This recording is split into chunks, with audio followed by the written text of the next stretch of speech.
Mahmood asked, top 10 favorite movies, go. I'm sorry, rather, commanded. I'm okay with it though. So I say I refuse to do that in a comment. It will go into the next video. I'll have to think now. Well, the time is here. It is the next video. And I did sit on the couch with Tom and I made a list of my favorite movies. And here they are. The first one is Fight Club. And I'm going to tell you guys how to make a movie list. What do you think about that? How you make a movie list.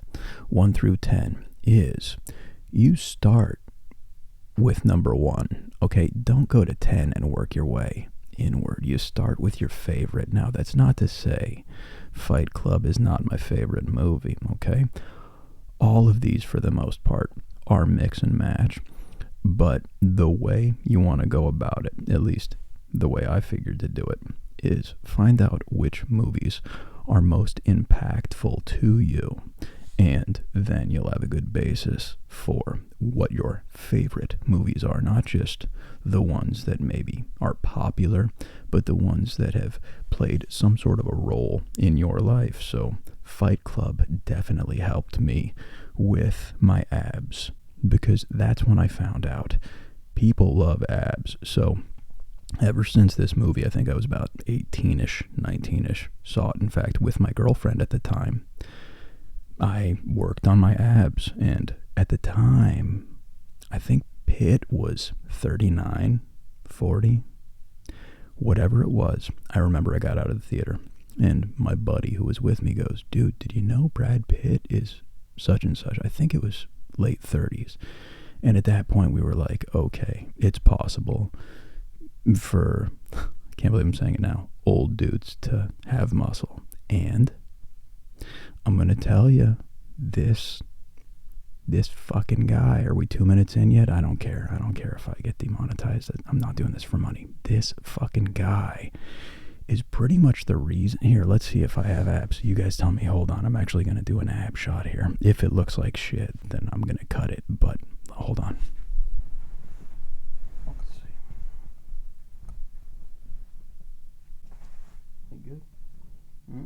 So yeah, Fight Club is definitely a favorite, solid number 10. And also, I was going to put Once Upon a Time in Hollywood here for up in number 2 and number 3. 1, because I've seen it so many times, and then 2, because Pitt also does the take the shirt off thing, shows he's still got a six-pack when he's like 52 or whatever the hell it is. So there you go. Fight Club, number 10. Wayne's World and Bill and Ted share the number 9 spot, and I'm going to tell you why. They each impacted me very similarly, almost too similar to distinguish one from the other. They each have the 2 best friends. They're each very dude bro, and they each play instruments. That shaped so much of me. My whole dude vernacular is because of, you take your pick, Wayne and Garth or Bill and Ted. Fun fact, I also just bought a white-on-white Fender Strat over Black Friday, the one that Wayne wanted in the movie. I'll show it off later. Number 8, Rounders. Rounders is unfortunately on this list. Why unfortunately? Well, I have something of a poker habit. Now, it's not that bad anymore, but my close friends and many people in aerospace actually know that I foolishly decided to take a roughly 70 grand run at the tables a few years back. And guys, I make an engineer's salary, so needless to say, to paraphrase Tiger King, I have never fully recovered from this. So Rounders, unfortunately, even though it brings up a painful time in my life, deserves a solid number 8. Neverending Story, a lot of people's favorite movie. So my sister and I would watch this, obviously, when we were little. And, well, fuck it, we would still watch it. But anyway, we would watch it when we were little.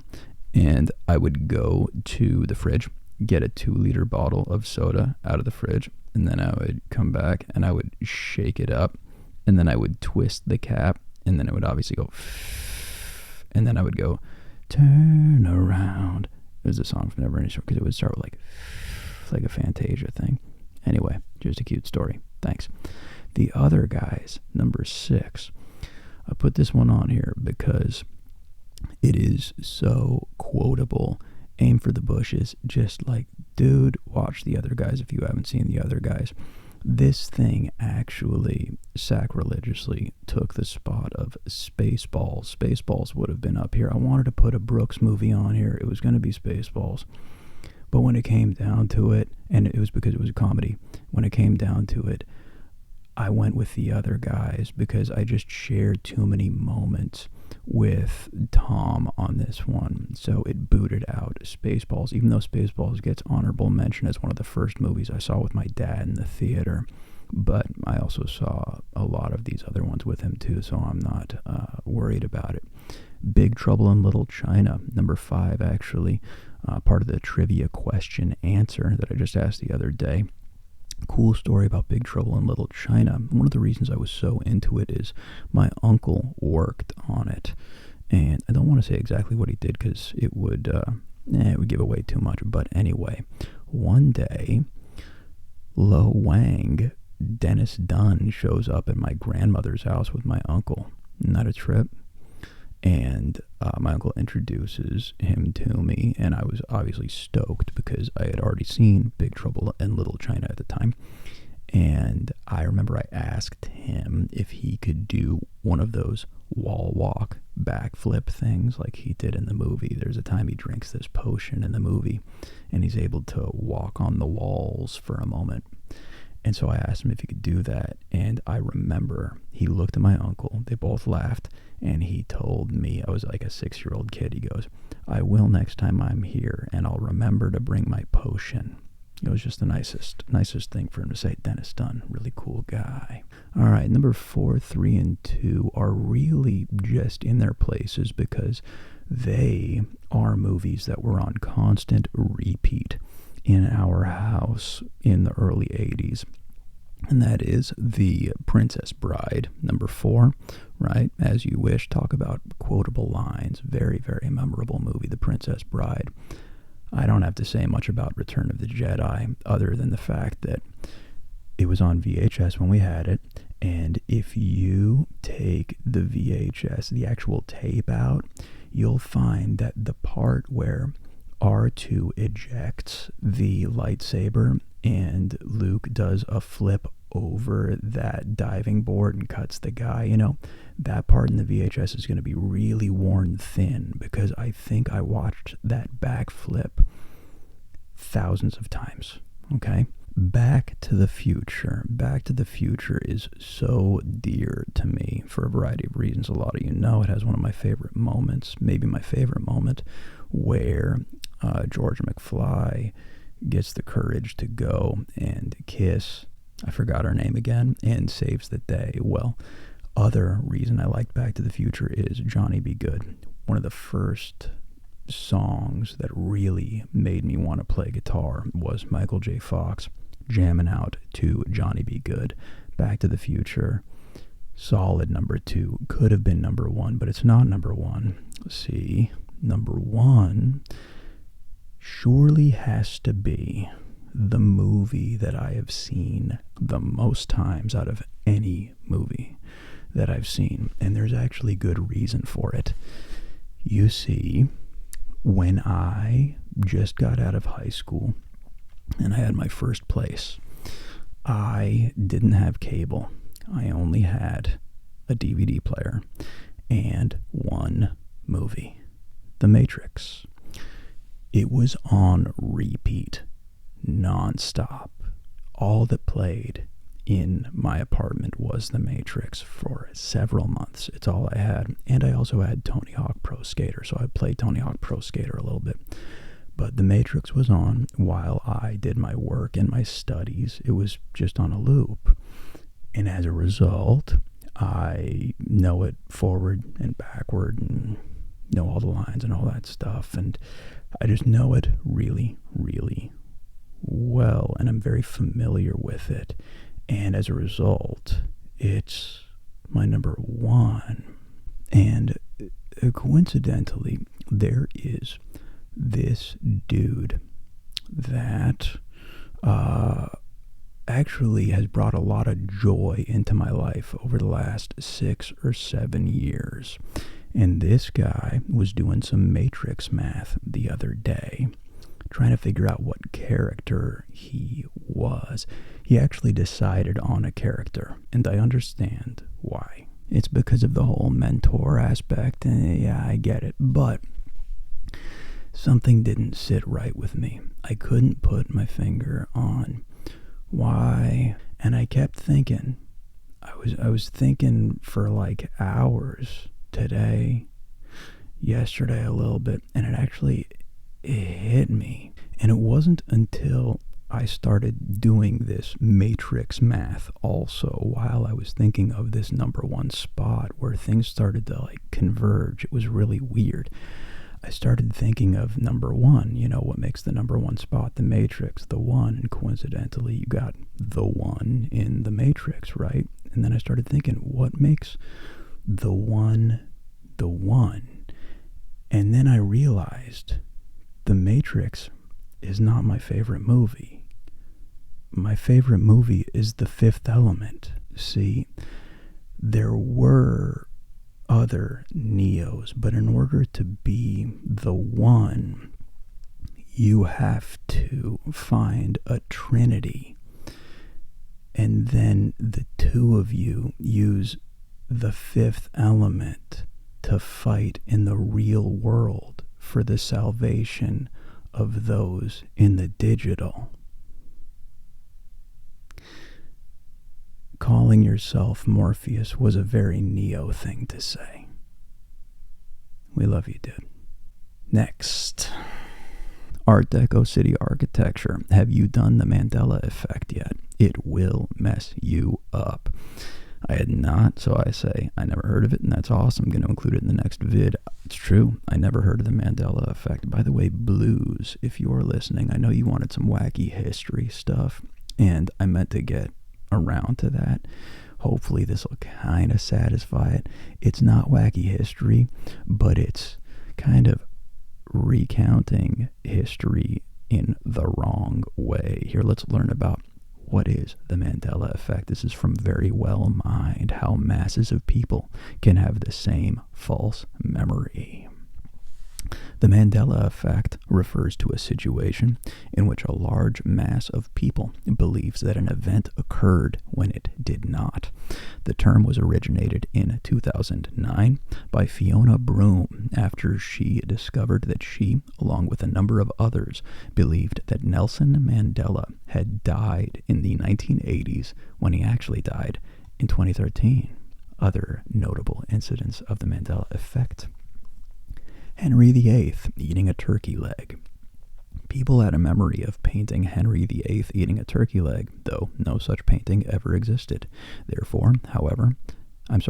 have, however, been similar cartoons created. Luke, I Am Your Father. If you saw Star Wars Episode 5, The Empire Strikes Back, you probably remember Darth Vader uttering the famous line, "Luke, I am your father."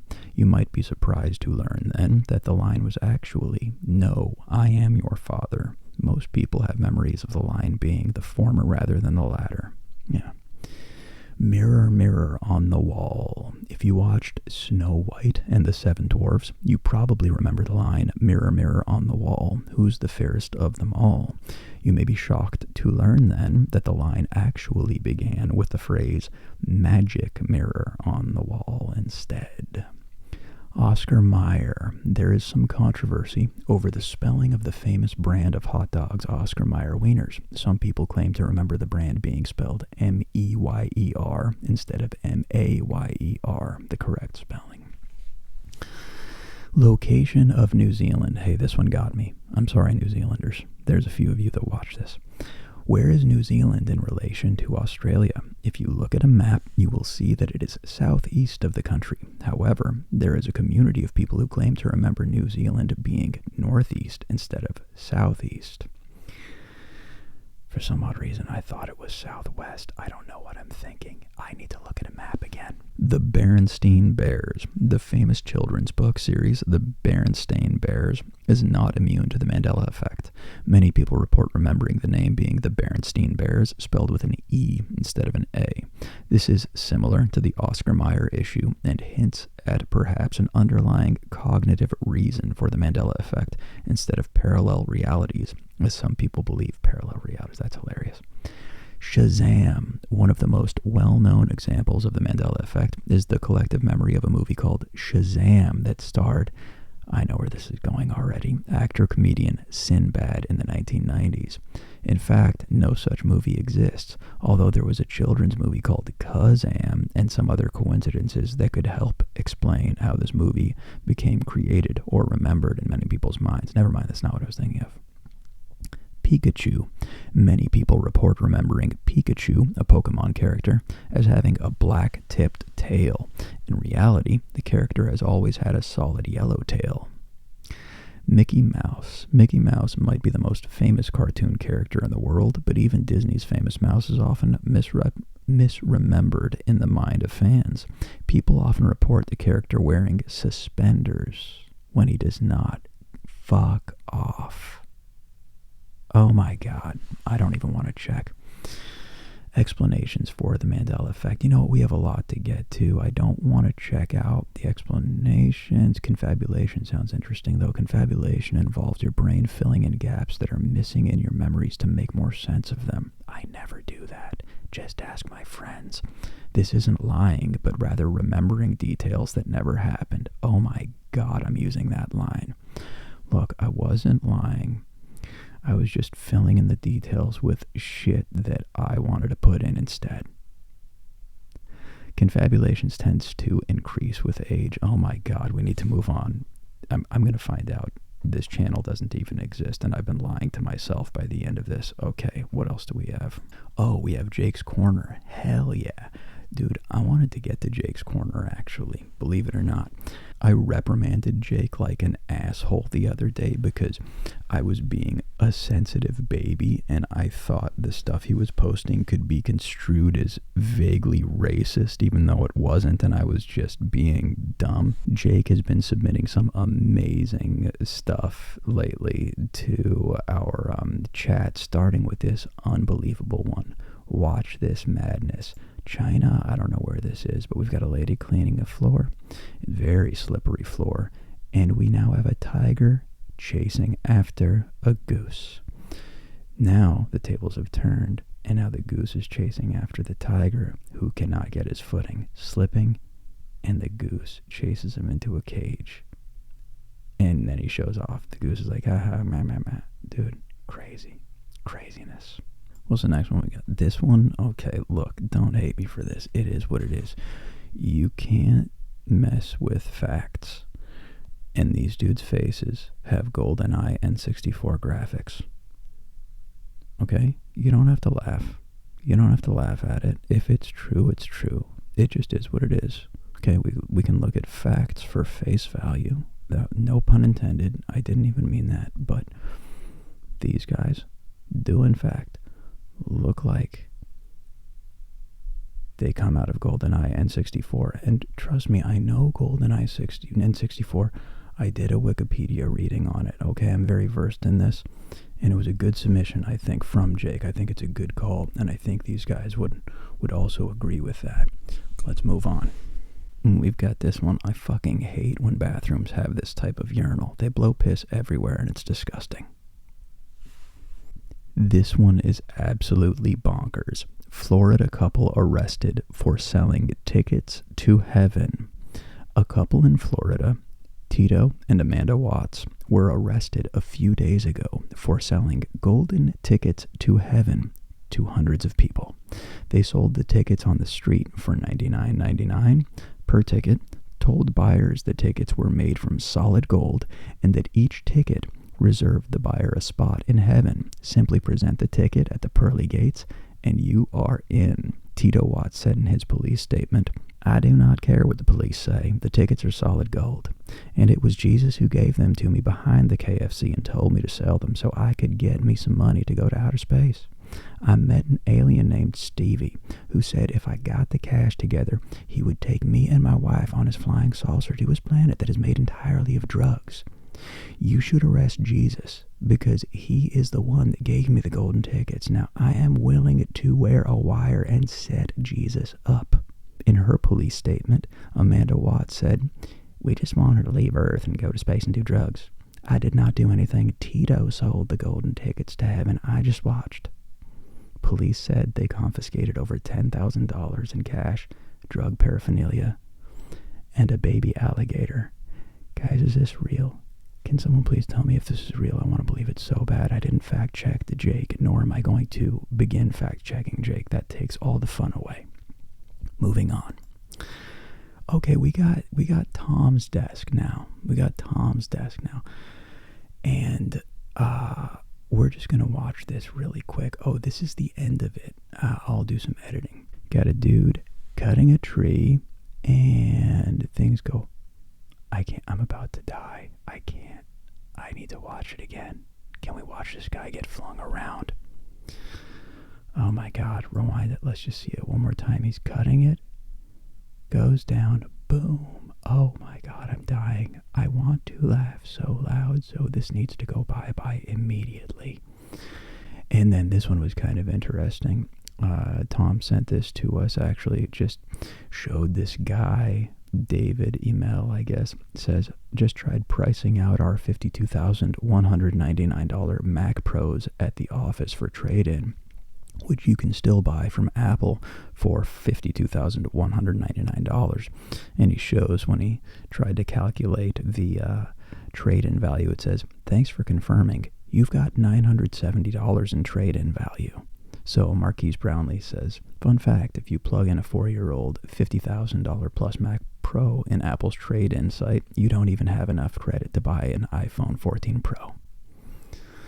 It's very funny. And next up, we've got this. Tom made this. It was this spicy. It was a jalapeno chicken over cauliflower rice. Now, look, I need to say something, and it's a very weird thing that I'm about to say, but I'm going to say it anyway. Tom is not my boyfriend, okay? And I don't know if it matters to anyone. And the only reason I'm bringing this up at all is, look, I do my videos on a bed. Most of the time I'm wearing silk pants. Right now it's my snow pants. I'm in a tank top. I'm talking low, and almost every night I'm talking about how Tom makes me these amazing meals. No, Tom is not my boyfriend. Tom is my Matt Stone to my Trey Parker. That's what he is. We are creative partners and inseparable. Now, why am I Trey Parker and he's Matt Stone? It's not because of music. We both play music. It's because I play with Legos and you don't. It's very simple. Anyway, Tom made this chicken, and then he also made this porterhouse with roasted potatoes and carrots. Off the wall. Fucking crazy. So good. Let's move on to Tony Montana. Tony Montana said, I couldn't find that code, because I only listen to audio, talking about the code that I hid in the description in the last video. So Tony is saying couldn't find the code because you only listen to audio.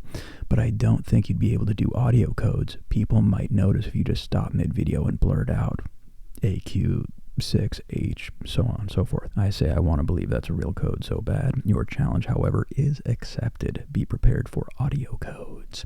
So Tony Montana says, I just looked up Amazon code and went to images. I'll be listening extra carefully next video then, but I don't know how you're going to slyly throw in a long Amazon code. Well, I'll tell you what, Tony. I'm not going to slyly throw it in at all. I'm just going to say what it is. You guys ready? Because if you input this, you deserve it. Here we go. Amazon code. It's going to be $25, I think. First person gets it.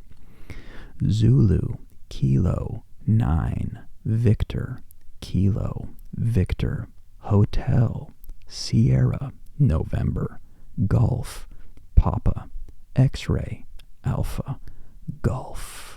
Go get it. And lastly, Captain Jack. Dude, check it out. Captain Jack left an answer to the last trivia question. One of the trivias that I had. I don't know if anyone noticed. I said I was only going to give you guys one prize last video. I think there was 4. And I didn't even realize that till after. It was hilarious. One of the prizes, or one of the questions that I asked, I should say, regarded 2 actors and 2 movies. It was Dennis Lee. It's a combination of 2 actors that I watched when I was a kid. Each one had their own movie, and the answer was actually Big Trouble in Little China and Showdown in Little Tokyo.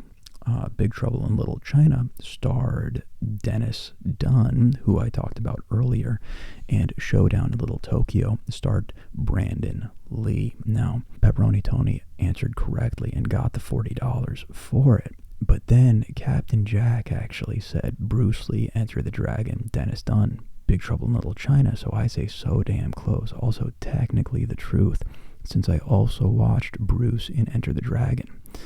Crap, what to do? I'll figure something out and parlay it in the next vid. So, look, there's no way around this, guys. I asked a question. I said the 2 actors and 2 movies that each starred in them. And it was the amalgamation of the names.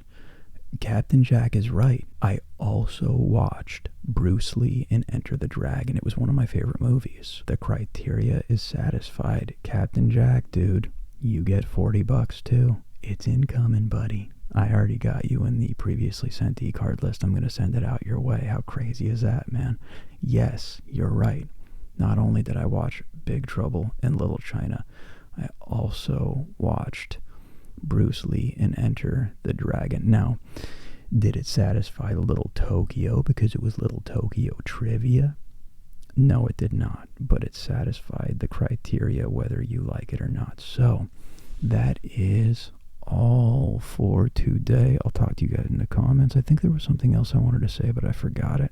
If I remember it, I'll just leave it in the comments, alright? I think that was it. Yeah.